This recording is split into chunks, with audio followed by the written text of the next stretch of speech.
24 ஆண்டுகள் 24 மணி நேர சேவையில் fast track taxi app download செய்து ₹50 டிஸ்கவுண்ட் பெறுங்கள்.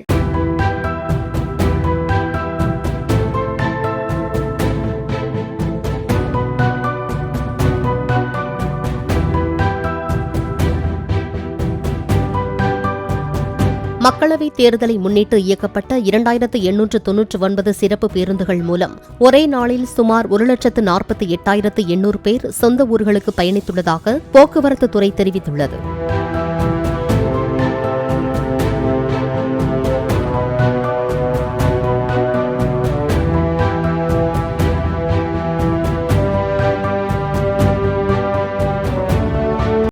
ஆண்டுகள் 24 மணி நேர சேவையில் fast track taxi app download செய்து ₹50 டிஸ்கவுண்ட் பெறுங்கள்.